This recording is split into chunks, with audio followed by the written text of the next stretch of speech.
morning. Welcome to another episode of the Mizuho Week Ahead. I'm Boon Heng, market economist at Mizuho Bank. This week's theme is under pressure. Last week, US data showing resiliency was being viewed as bad news rather than good news. Specifically, markets view them as reasons for high for longer, alongside hawkish Fed speak. A closer look appears to indicate that markets are clutching on excuses, such as less than standard PMI references to long the dollar, given pre-existing inclinations of USD yield spread advantage. Consequently, EM Asia remains pressured. In EM Asia last week, Bank Indonesia and the Bank of Korea stood paired in line with our expectations. Bank Indonesia noted that the last hike was sufficient to attract inflows, although intervention efforts to support the rupiah will continue. As for the BOK, an upward revision to 2024 GDP forecast, alongside rhetoric that more confidence is needed on inflation's return to target, implied no hurry to normalize policy. Down under, the RBA minutes noted that the board wanted to avoid excessive fine-tuning of policy, and that could imply a diminished case for a hike even if inflation risks had risen somewhat, especially considering the weak consumer spending.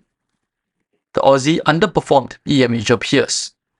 Joining in, the Thai baht also underperformed on fears of political instability following the Constitutional Court agreement to hear a petition to dismiss Prime Minister Srettha, outweighing any cheer from the Q1 GDP upside.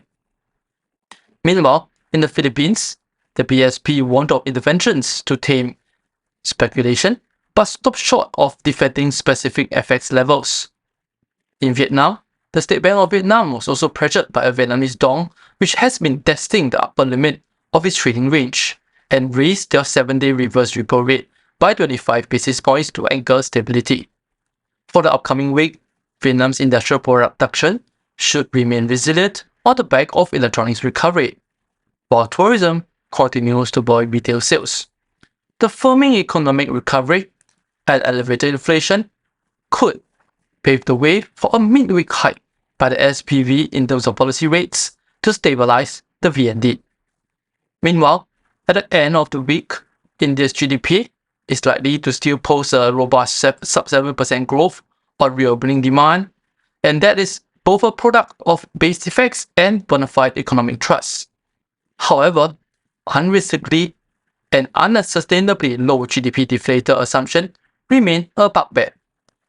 Elsewhere, Thailand's current account surplus also on Friday is set to narrow as a wider trade deficit offsets improvement in tourism revenue on Songkran festivities.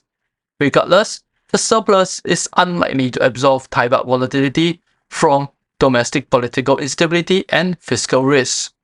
All in, even in a G3 data-like week, save for US PCE Deflator, the pressure on EM Asia may not relent.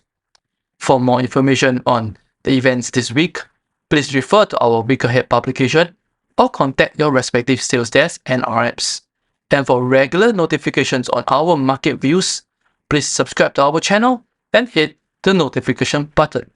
Thank you.